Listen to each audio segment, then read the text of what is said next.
There's a lot of these compact air rifles coming out lately, but all compacts are not created equal. This FX Dynamic Compact does something that no other compact on the market does. It comes tuned out of the box for a ton of shots, 100 shots in 177 and 22, but you also have the option to turn the power up, and although the short barrel on this guy does limit power, you can get your heavy ammo flying at full speed, no problem. So today we're going to be checking out the 177 caliber version, and we're going to start with the out-of-the-box factory tune. And by the end of the video, we'll have this thing tuned to shoot the 16.20 177 caliber pellets, which are roughly twice the weight of a normal 8.44 at nearly 860 feet per second. So in this video, we're going to test the out-of-the-box tune with some different ammo. As well, we're going to tune it for 3 different kinds of ammo, and I'll show you exactly how to tune your FX Dynamic for the best accuracy. But first, let's do some shooting. This is at a very special 37 yards away, 13-mile-an-hour winds, and I'm shooting these 10.34 grain pellets at 890 feet per second.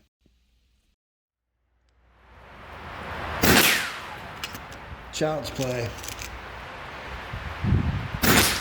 Oh man, that one flew good.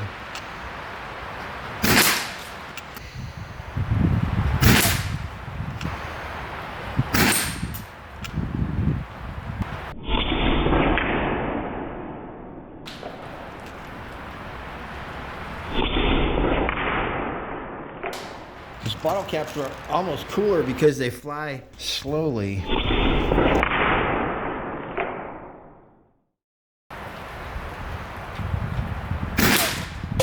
She's fine, you guys.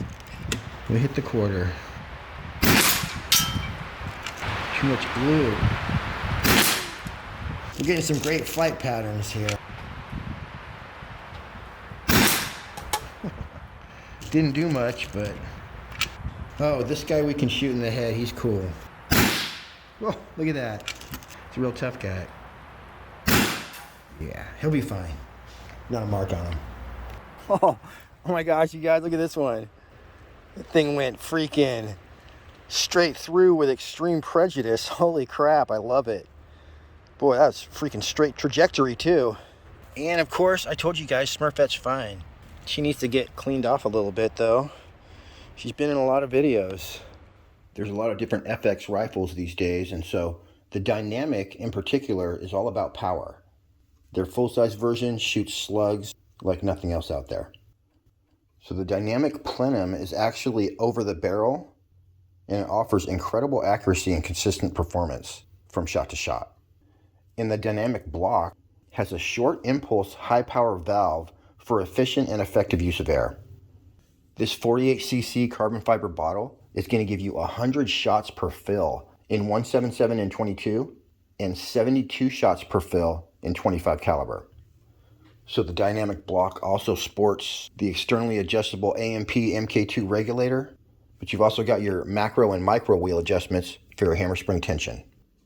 The tune would be expressed by the setting on your micro wheel, my 177 is at 2.6, and your regulator pressure.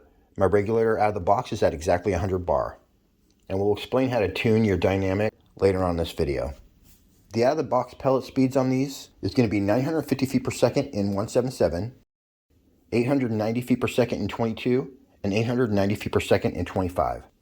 Your magazine in 177 is going to hold 21 rounds, 18 rounds in 22, and 15 rounds in 25 caliber.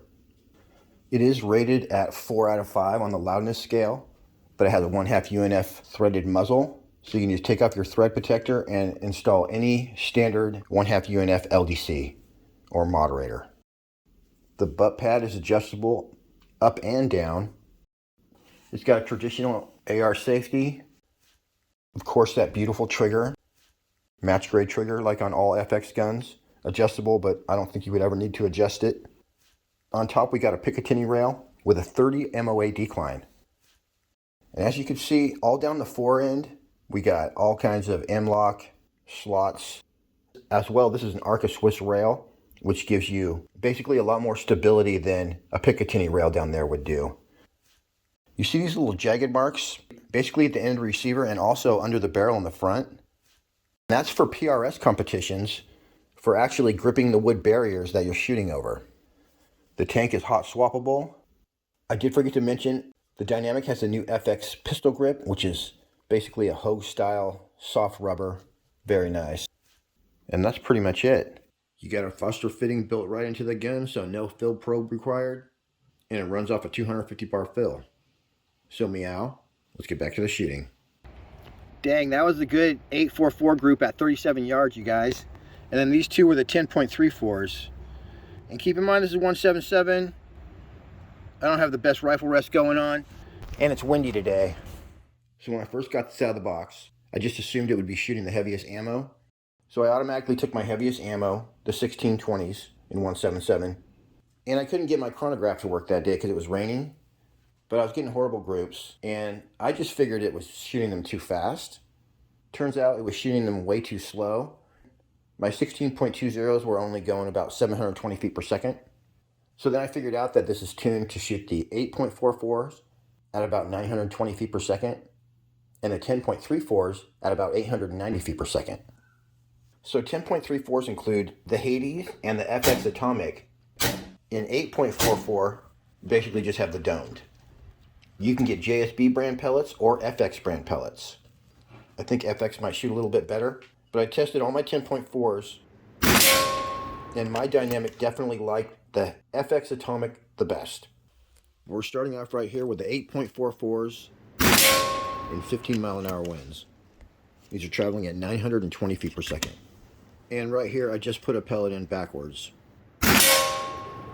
I'd probably put it in backwards.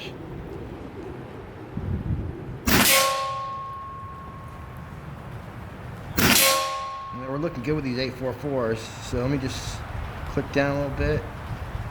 All right, 8.44.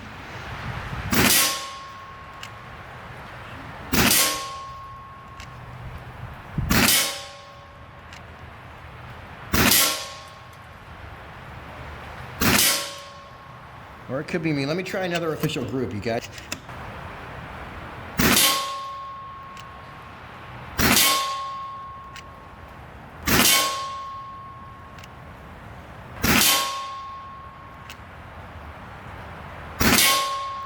Damn it. I'm saying that's how you do it. I think the wind picked up on that last one. Pretty awesome. And then here's a couple groups with the 10.34 grain FX Atomic, and they are traveling at 890 feet per second. Ooh, slipped on the trigger that time.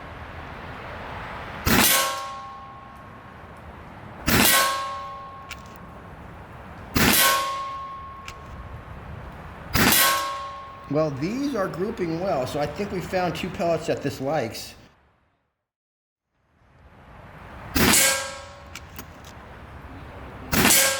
Ooh, basically a hunting pellet.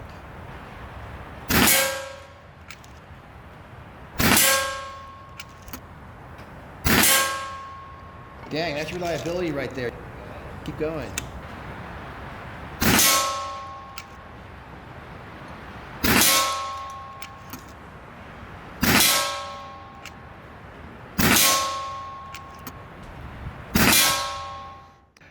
I like that 10.34 stuff. And now here's the basics of how to tune your FX Dynamic. First of all, never adjust the hammer spring tension when the rifle's cocked. Make sure it's decocked. The second thing is your macro wheel has nothing to do with your tune. Your tune is expressed exclusively by the position on your micro wheel and your regulator pressure. There's a regulator adjustment right under your trigger guard. Using an Allen key, you get to turn that counterclockwise for more pressure, clockwise for less pressure. It's important though, never decrease the pressure in your regulator when there's air in the gun. The other thing you need to remember though, never fire your FX when there's no air. So on the Dynamic, you would simply remove the tank. Then you do have to shoot it once or twice. After about the second shot, the air will start to leak out by itself. Once your gauges are at 0, you can go ahead and turn your regulator way down, air it back up, and then you'll be able to turn your regulator up with pressure in the gun, and the needle will just go up as you turn the adjustment. Simply put it where you want it, and you're set. So your hammer spring is pushing against the valve to open it, and your regulator pressure is pushing against the valve to close it. So if you want to increase the velocity for some heavier ammo, you would first increase your hammer spring tension using your micro wheel. But there will come a point where turning that up no longer has an effect on the velocity. That's the point when it's time to turn up your regulator pressure. Before you do that though, you want to back your micro wheel down to right before it stopped affecting the velocity. That's going to be your sweet spot. Then you can increase your regulator pressure, 5, 10, 20 bar. Then turning your micro wheel setting up or increasing your hammer spring tension will have an effect on your velocity. So you just do that again until the point that it doesn't. Go back and forth. And you know you're going to have a good tune when your shot-to-shot consistency is really good. They call that the standard deviation. If you can get 4 or less, you're doing well. Fuck. 843 again. 843 again. 843, 3 duplicates in a row. I don't think I've ever done that. Ooh, 845. All right. So I backed it up to 3.75 and I'm about 140 bar.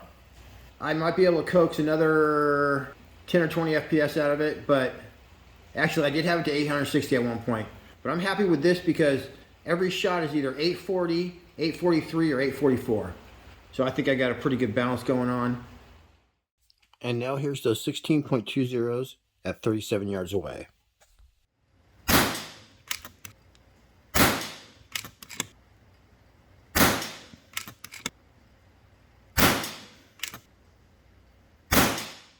Dang, you guys, out of the magazine, in the rain, 15-mile-an-hour winds. That's the best group we've gotten yet, okay, of all our pellets. Wow, so I don't really shoot out of the magazine, you know, on this channel, but one click over, let's see what we did.